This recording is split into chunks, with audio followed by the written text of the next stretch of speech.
जय हिंद दोस्तों, शाम की दो बड़ी खबरें मैं बात करूंगा। सैनिकों के लिए स्पेशल घोषणा पत्र जारी, हम देंगे सैनिकों का साथ। बिल्कुल दोस्तों, आपको देखना और बात करूंगा। माननीय रक्षा मंत्री जी ने कहा, मैं पहले गृह मंत्री था। और आखिर पुलिस और सेना का आपस में टकराव क्यों होता है कि दोनों की अलग अलग जिम्मेदारी, आखिर कौन अपनी जिम्मेदारी पूरी कर रहा है, ये वीडियो में आपको दिखाऊंगा। खतरनाक वीडियो दिखाऊंगा जिस लगेगा कि आखिर सेना क्या कर रही है और पुलिस क्या कर रही है। तो आइए दोस्तों शुरुआत करते हैं। आखिर क्या घोषणा हुई है, जरा घोषणा पत्र आपके सामने देख रहे हैं। पूर्व सैनिक लिखा है, वहां पर लिखा है, महागठबंधन द्वारा बिहार के लिए जारी किए गए चुनावी घोषणा पत्र में सशस्त्र बलों के लिए आखिर क्या है। 1 करोड़ की राशि दी जाएगी यदि जवान शहीद होता है, पैरामिलिट्री फोर्स का जवान शहीद होता है, उनके आश्रितों के लिए। और उनके साथ साथ क्या कहा गया है, उन्होंने कहा है, डायल 112 में ड्राइवर के रूप में कार्यरत सैनिकों को सरकारी कर्मचारी का दर्जा दिया जाएगा और ड्यूटी के दौरान शहीद होने वाले परिवार को उचित मुआवजा दिया जाएगा और पुराने मामलों में जीवन की यदि कोई हानि है तो उसका मुआवजा। राज्य सरकार की नौकरियों में पूर्व सैनिकों के लिए एक निश्चित प्रतिशत आरक्षित किया जाएगा। सेवानिवृत्त रक्षा अर्धसैनिक बल कर्मियों के लिए पुनर्वास, रोजगार, स्वरोजगार के अवसरों के लिए पूर्व सैनिक कल्याण निगम स्थापित किया जाएगा। केंद्रीय सरकार पर अग्निपथ योजना को वापस लेने और सभी अग्निवीरों को स्थायी बनाने के लिए दबाव बनाया जाएगा। यानी आप बात कर सकते हो, सब मांग रहे हैं कि राष्ट्रीय सैनिक आयोग का गठन हो, हर एक स्टेट में सैनिक निगम हो, पूर्व सैनिकों को नौकरी मिले और समाज में भागीदारी मिले। यह पहली पार्टी है जिसने अपने घोषणा पत्र में जारी किया है, यह है कांग्रेस पार्टी। इसके पास एक पूर्व सैनिकों की एक बहुत बड़ी विंग इन्होंने बनाई है और जिसकी कमांड है कर्नल रोहित चौधरी जी के साथ। और बहुत सारे सैनिकों को उन्होंने अपॉइंटमेंट दिया है और राजनीति में शामिल किया है। इन्होंने ये कहा है कि मैं हर एक स्टेट में, मेरा यह आह्वान है कि यानी सैनिक आयोग की बात कर रहे हैं, यानी केंद्र लेवल के ऊपर राज्य सैनिक निगम की बात कर रहे हैं, पूर्व सैनिकों के अधिकारों की बात कर रहे हैं, उनके अधिकार हनन होते हैं उसके लिए उन्होंने मैकेनिज्म बनाने की बात की है। और कहा है कि अग्निवीर स्कीम, जिसको उन्होंने कहा है कि सरकार के ऊपर दबाव बनाया जाए ताकि उन्हें परमानेंट किया जाए। ये उनका घोषणा पत्र है, परसों जारी हुआ है। उन्होंने सैनिकों के लिए ये काम किया है। जैसा कि अभी तक किसी भी पार्टी ने सैनिकों के नाम पे राजनीति की है, मैं कह रहा हूं, लेकिन लिखित में इस तरीके के वादे किसी ने नहीं किए। अब ये वादे कितना निभा पाएंगे, ये राजनीतिक उनका एक फॉर्मूला हो सकता है, राजनीतिक चाल हो सकती है, लेकिन सैनिक काफी बिहार में, काफी संख्या में बिहार में इनके साथ जुड़ रहे हैं, ये बात सही है। और उन्होंने कहा है कि जो भी शहीद होता है 1 करोड़ रुपए, जिसके लिए रिटन लिखित में आदेश की बात की है, हम इसका स्वागत करते हैं। अब मैं आपके सामने एक वीडियो शेयर करूंगा माननीय रक्षा मंत्री जी का। इन्होंने कहा है, हम पहले गृह मंत्री थे और एक पुलिस का रैजिंग डे था, यानी उनका स्थापना दिवस था। वहां पर उन्होंने कहा है कि भारतीय सेना देश की रक्षा करती है तो पुलिस समाज की रक्षा करती है। सेना भारत की भौगोलिक अखंडता की रक्षा करती है और पुलिस भारत की सामाजिक अखंडता की रक्षा करती है, और ये दोनों के बीच में संतुलन बनाए रखना चाहिए। साथियों, समाज और पुलिस ये दोनों एक दूसरे पर समान रूप से निर्भर हैं। कोई भी समाज तभी शांति और प्रगति की ओर बढ़ सकता है जब उसके भीतर सुरक्षा, न्याय और विश्वास की भावना सुदृढ़ हो, और इन तीनों की जिम्मेदारी हमारे पुलिस बलों के कंधों पर होती है। इसके ठीक विपरीत यह भी उतना ही सत्य है कि पुलिस व्यवस्था तभी प्रभावी रूप से काम कर सकती है जब समाज के नागरिक पुलिस के सहयोगी के रूप में काम करते हैं और कानून का वह सम्मान करते हैं। जब समाज और पुलिस के बीच संबंध म्यूचुअल अंडरस्टैंडिंग और रेस्पॉन्सिबिलिटी पर आधारित होते हैं, तब समाज और पुलिस बल दोनों समृद्ध होते हैं। इसलिए यह बात जरूरी है कि दोनों के बीच एक संतुलित साझेदारी बनी रहे।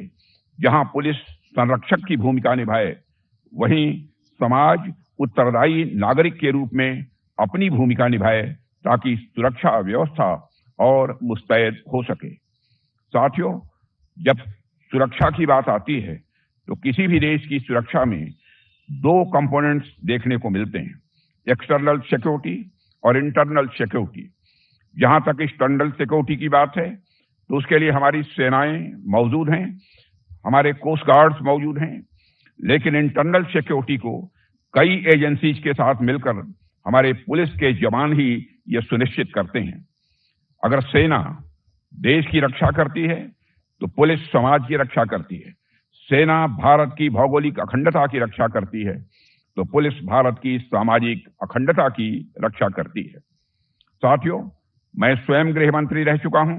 मुझे बेहद नजदीक से पुलिस के कामकाज को देखने का अवसर मिला है।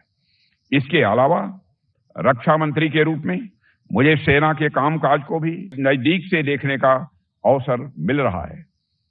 सेना हो या पुलिस, ये दोनों ही देश की सुरक्षा के अलग अलग पिलर्स हैं।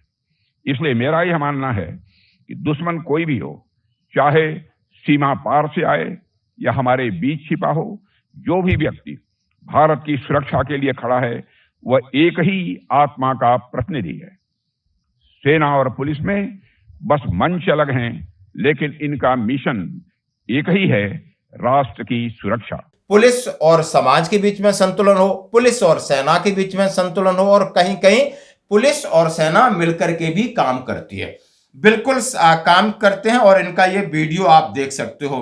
और सीधा सीधा इतना सारी चीजें कही, अब मैं आपके सामने बड़े वीडियो कुछ शेयर करना चाहता हूं जहां पर पुलिस क्या कह रही है। और साहब की जो कंस्टिट्यूएंसी है, लोकसभा क्षेत्र लखनऊ का, वहां पर लखनऊ का ही पहले दिखा देते हैं। उत्तर प्रदेश के इंस्पेक्टर धनंजय सिंह 2 लाख की रिश्वत लेते रंगे हाथों पकड़े गए, और इनका आरोप इनके ऊपर क्या है पता है? 10 लाख रुपए की रिश्वत ले रहे थे। किससे ले रहे थे?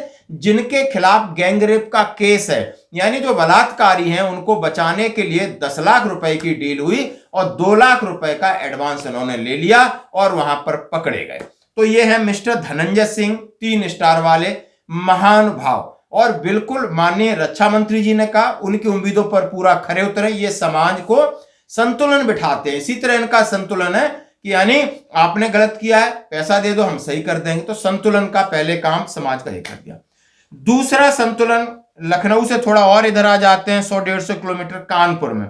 अब ये कानपुर में गोल चौराहे पर एक लड़की पुलिस के पास जाती है। वो पूछ रही कि स्टैम्प पेपर कचहरी का काम यहां होता है, क्या है इसके लिए, और उससे मदद मांगती है। वो साथ चलता है और उसको छेड़ने लगता है। लड़की को छेड़ने लगता है तो जरा वीडियो भी बना लेते हैं लोग। अब जब छेड़ाखानी करते हैं अपना, फिर नेमप्लेट फिर उसके पैरों पे पड़ता है। लेकिन लड़की भी बहादुर थी, उसने इसको गिरेबान से पकड़ा, घसीटा। छेड़ता है, शर्म नहीं आती है। यहाँ कोई आएगा जाएगा तो छेड़ेगा ये। हाँ, कौन डॉक्टर, चलो पुलिस थाने चलो तुम। अब समाज की सेवा ये भी कर रहा है, बिल्कुल नारी की सेवा कर रहा है, बिल्कुल सेवा कर रहा है। अब ये दोनों केस होते हैं तो दोनों केसों के अंदर क्या होता है? सस्पेंशन ऑर्डर आ जाता है, क्योंकि मामला सोशल मीडिया पे आ गया। तो ये सोशल मीडिया की ताकत हम दिखा रहे हैं। तो एक पहले वाले महानुभाव लखनऊ के थे, ये भाई साहब कानपुर के हैं। चलो ये दोनों को सस्पेंशन कर दिया और सजा होगी। और जिस तरीके से, यदि सजा कैसे हो गई? सोशल मीडिया पर वीडियो वायरल हुआ। ये है सोशल मीडिया की ताकत। अब एक तो था सिपाही और एक था दरोगा। अब डीएसपी महिला की बात करेंगे, ये बड़ा इंटरेस्टिंग है। और ये पड़ोस में आ जाते हैं, मध्य प्रदेश भोपाल के अंदर है। और ये डीएसपी हैं, deputy SP superintendent of police, Kalpana Raghuvanshi हैं। अपनी सहेली के यहां जाती हैं और सहेली के अंदर चली जाती, तो सहेली के घर से चोरी करती हैं। कितना बड़ा काम करती हैं? चोरी, 2 लाख रुपए की चोरी, और उनका मोबाइल चुरा के धीरे से खिसक जाती हैं। भला हो सीसीटीवी कैमरे का, उसने आशीर्वाद इनको दे दिया और कैप्चर हो गई हैं। अब पुलिस ने जब रिपोर्ट दर्ज कराई गई तो पुलिस ने पकड़ा डीएसपी को, एक आकर के दरोगा ने पकड़वाया। क्या खेल है यार जिंदगी, देखो कितना अच्छा खेल है। और जाकर फिर कबूल कर रही कि हमसे गलती हो गई। अब ये महिला है, अब ये भी किसी से कम तो है नहीं, हर क्षेत्र में ये भी अपना नाम रोशन कर रही हैं।